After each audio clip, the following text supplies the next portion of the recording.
Y para comenzar el programa de hoy tenemos una charla, una entrevista en piso, como las que nos gusta hacer, y para eso tenemos una invitada, la directora de un documental que se llama Reformadores, que fue estreno de esta semana en las salas de cine argentino, y la directora es Marina Seisin. Marina, gracias por estar con nosotros. Por favor, siempre un gusto estar acá en el programa de Luis y con tu presencia, así que bueno, aquí estamos.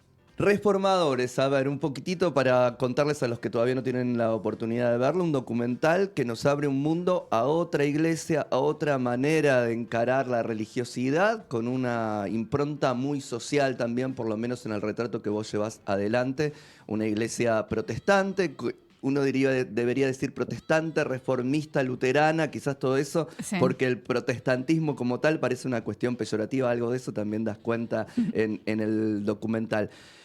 Yo lo sé porque te escuché cuando fue la presentación de la película, pero esta película vos ibas a actuar solamente como productora y terminás siendo la directora.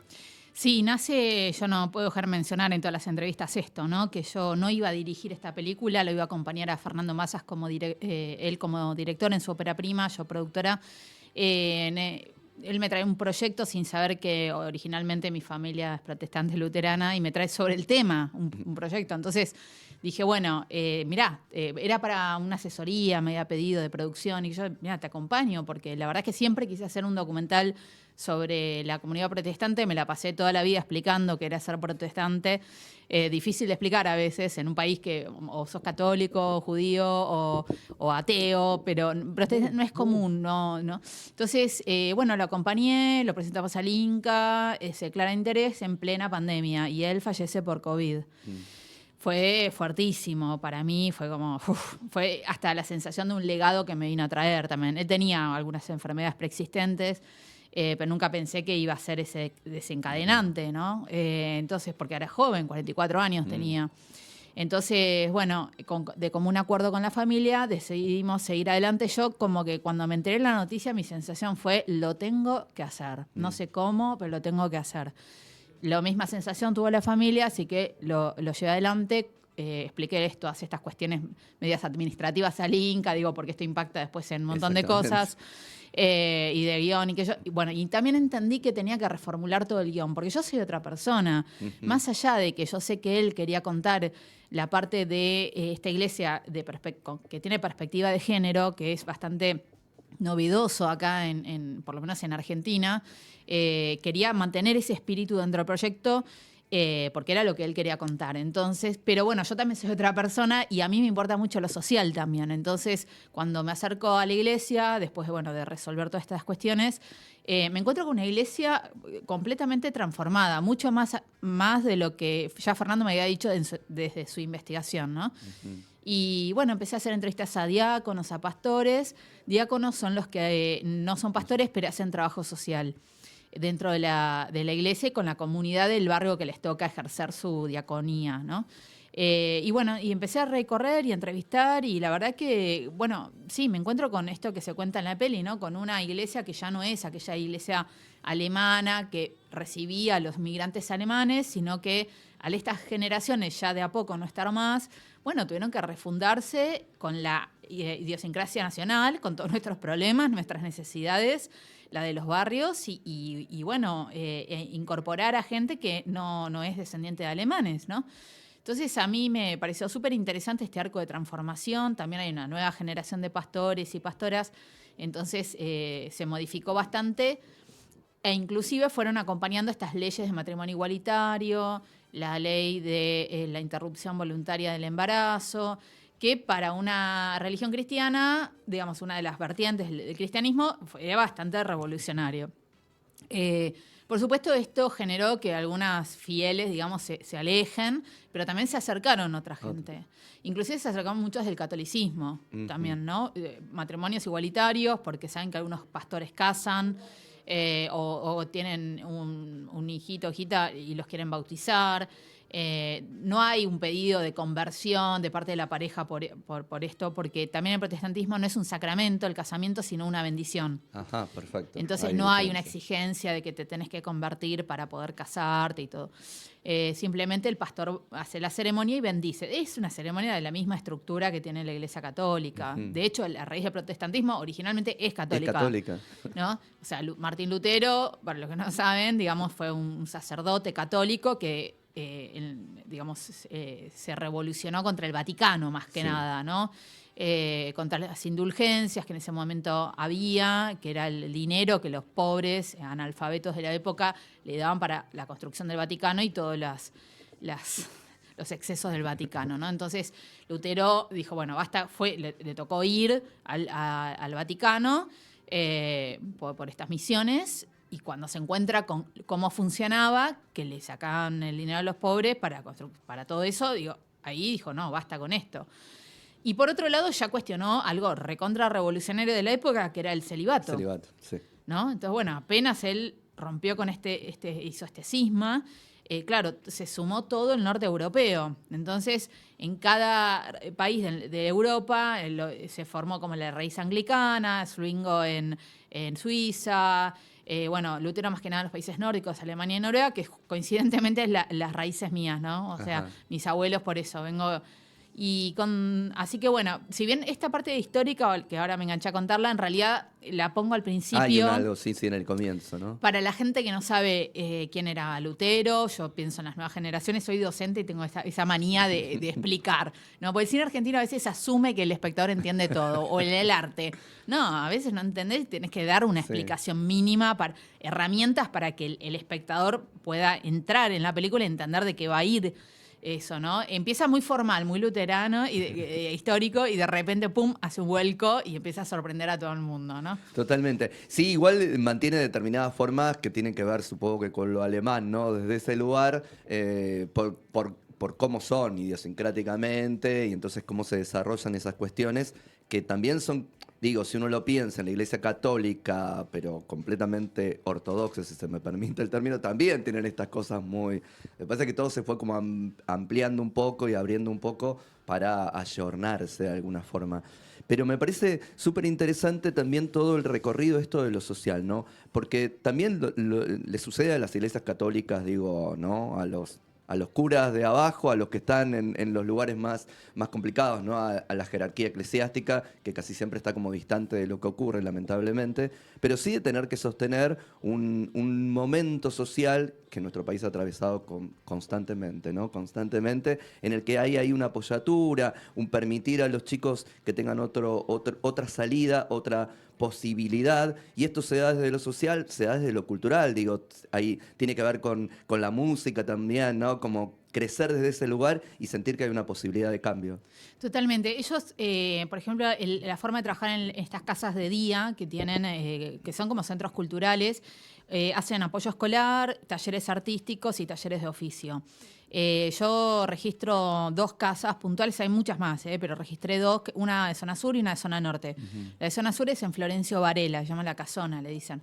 Y ahí van todos los chicos y chicas del barrio, las familias, a pasar el día, y la idea es que no estén en la calle dando vueltas después de la escuela, que estén incorporados y aunque sea vengan a tomar el mate, lo que sea, digamos, pero que estén en comunidad, ¿no? Que no queden aislados en la casa mirando la computadora. O sea, hay un punto en el que también se promueve estos talleres también para que vayan de a poco encontrando sus oficios para trabajar a futuro, en estudiar o trabajar, ¿no?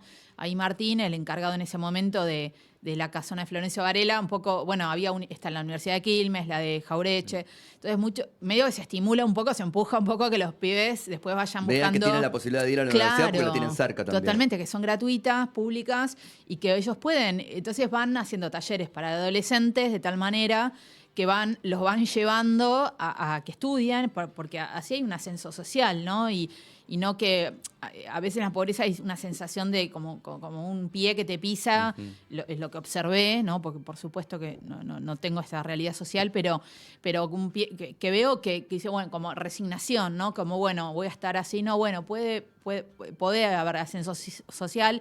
Desde la iglesia el punto de vista es que sí lo tiene que haber, porque si no, viste, es como signar a la gente por la realidad en que nació, ¿no? Bueno, tenemos que construir políticas, ya sea desde cualquier institución pública o privada, de ascenso social, ¿no? Que puedan salir del estado de pobreza. Esa creo que es el espíritu que yo coincido con la iglesia de hacerlo a través de esto, de lo lúdico, de el arte, talleres, lo que sea. Y en Zona Norte filmé en San Fernando, hay un barrio popular ahí, que hay una casa de día que arma una orquesta que se llama Orquesta ACE, que la embajada alemana donó unos instrumentos para poder armar la orquesta. Y bueno, entonces hay pibes que son del barrio, que jamás pensarían que pueden acceder a estos instrumentos que habitualmente están asociados más a clases medias, altas, sí, una elite, ¿no? Tocar un violonchelo, un violín. Y bueno, de una manera hacen el puente para que puedan acceder a estos instrumentos, que aparte lo maravilloso es que los llevan a viajar de gira por el exterior. Entonces, bueno, acceden a ver una realidad de un mundo que me parece que a través de un instrumento se dan cuenta que estudiando se puede vivir mejor, se puede estar en otro lugar. Y muchos de los chicos que yo fui entrevistando, todos tenían adolescentes como con la sensación de interés en seguir estudiando, ¿no? En la universidad, en algo, ya sea el conservatorio u otras especialidades, pero digamos, de estudio, pero me pareció fantástico el trabajo que hay. Y yo también les pregunté a los chicos si se habían convertido al protestantismo, y la mayoría no. O sea, tampoco hay evidentemente una postura de evangelización, ¿no? Si no, vos no te haces protestante, no te llevo de gira. Claro. No había esa bajada de línea, por lo menos yo le pregunté, y creo que reconocí una o dos de todo un grupo que sí era practicante, pero entonces me parece que es interesante este trabajo que hacen, ¿no? O sea, la verdad que yo me sorprendí bastante. Bien, ahí, y además hay una cuestión que tiene que ver con lo histórico también. La PDH, la Asamblea Permanente por los Derechos Humanos, previo a la dictadura y demás, tenía ligazones con iglesias, no solo con las iglesias católicas, porque también estaban los que estaban del lado de los militares, pero también había mucha parte de la Iglesia Católica que apoyaba y que trataba de salvar gente en esa instancia, pero también tiene una ligación histórica con los movimientos protestantes. Totalmente. Esta asamblea está conformada por algunas iglesias católicas, protestantes y creo que alguna anglicana también. Y se armaron esa asamblea en su momento en los años 70, justamente para empezar a acompañar a las madres en la búsqueda de sus hijos, ¿no? Y bueno, una de las iglesias que abrió las puertas a las madres fue la iglesia de la parroquia de Quilmes, que la llevaba adelante Arturo Blateski en ese momento, que está su testimonio en la película. Y él tenía como pastor referente al pastor Scholz, que todos me dicen, che, no lo nombraste, es verdad, no, me quedó un poco afuera. Antes que él hubo otro pastor que marcó como una orientación que tuvo miles de problemas ese pastor. Bueno, el destino de él.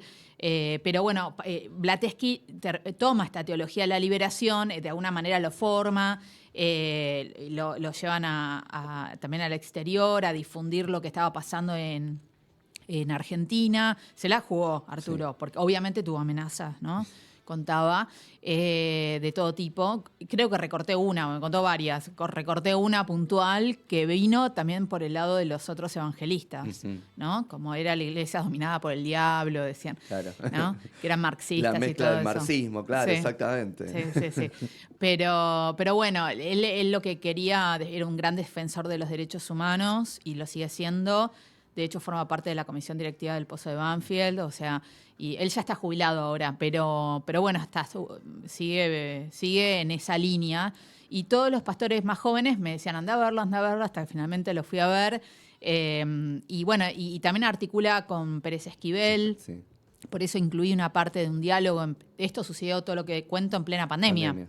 Entonces incluí estos fragmentos de que hablábamos hace un ratito, de todo online era en ese momento, un poco para reflejar ese momento histórico que estábamos viviendo también, ¿no? O sea que los diálogos se sucedían mucho y la comunidad a veces miraba el culto por internet.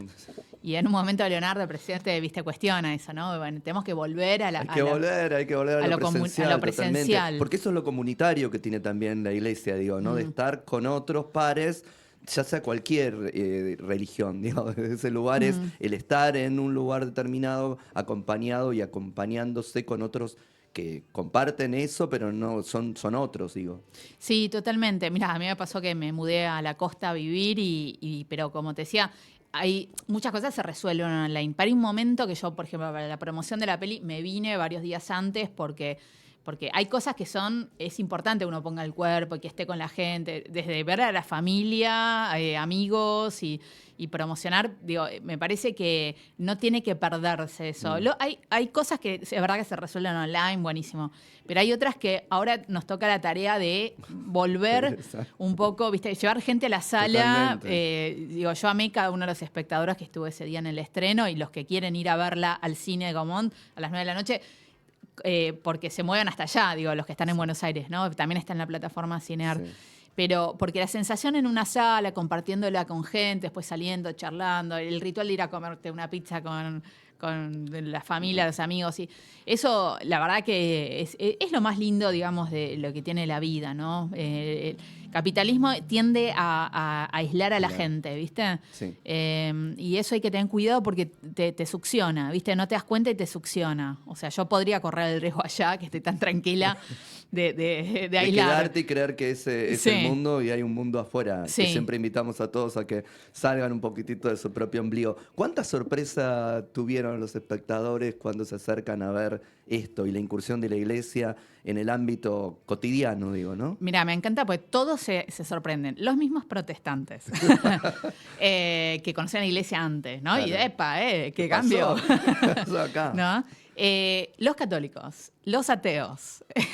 Me encanta, hasta ahora de comunidad judía creo que no había nadie que me haya comentado algo, pero todos se sorprenden porque también rompe prejuicios esta película, ¿no? Sí. Y como alguien me mencionó, ayer hablé con alguien de una radio, me dice que no vendo la iglesia en el sentido de decir, bueno, hacete protestante. Que es el riesgo de toda película religiosa, ¿no? Sí. Que si uno es parte de, porque yo de alguna manera soy confirmada protestante, y obviamente tengo un acercamiento más a esa inclinación cristiana. ¿Viste? Yo digo, bueno, no hay que ser fanático, ¿viste? De nada, no hay que ser fanático y entender que hay muchos credos. Y con esta película, en realidad, lo que quiero es al revés, es el diálogo interreligioso. Sí. Frente a un escenario donde vos ves que hay rasgos fascistas por todos lados, creo que es el momento de no marcar diferencias, sino al revés. Que el punto en común con todas, unirse y decir, che, defendamos la vida, sí. ¿no? Y la vida en el buen sentido, la vida del mundo capitalista salvaje que te come, de esa vida quiero proteger, digamos, sí. ¿no? De los recursos naturales, ¿viste? De alguna manera la ecología es una de las líneas que ellos trabajan, que la incluía medio solapadamente en la peli, porque en realidad ese trabajo más fuerte lo hacen en el norte, en Misiones, ¿no? Que ya me quedó pendiente, como que pero en un momento dije, no, Marina, ya está. Cortalo acá, cortalo acá. Tanto. Claro. Es una tendencia que tengo un poco así muy intensa, entonces meto todo y todo. Ya, eso me han criticado. Yeah. Pero bueno, no dije, bueno, pero lo nombro, pero sí. Para dejar una puerta abierta. Sí. Además de, obviamente, lo que tiene que ver con la inclusión de la diversidad sexual también, que ahí se toca, con testimonios, con todas estas cuestiones de las posibilidades de no echar a alguien, sino de incorporarlo y también de uno entender que eso es parte también de la vida. No la tolerancia, que es una palabra que odio y que me abomino, ¿no? Total, es verdad, yo también, ¿Qué tolero? No me tenés que tolerar. Claro, no me tenés que tolerar, me tenés que aceptar como tal. ¿Qué es esto? Tal cual. Pero las religiones me parece que son como necesarias en algún punto para cada uno que las tome como las tome. Y está bueno ver cómo se labura en otras instancias y en otros lugares desde esto, ¿no? Desde aunar y sin bajar líneas, sin querer incorporar a la fuerza. Me parece que Reformadores viene para mostrar un poco eso. Totalmente, porque parte de la deuda pendiente que hay con el colectivo LGTB, yo soy heterosexual, ¿no? Y algunos me dirán, che, vos, ¿de qué hablás? ¿No? ¿Qué te metés con nuestro tema?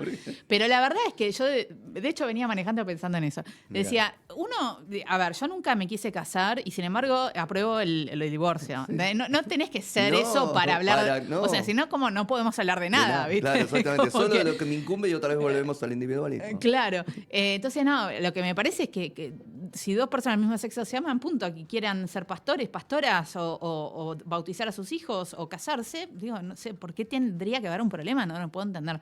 Pero bueno, evidentemente el patriarcado es gigante.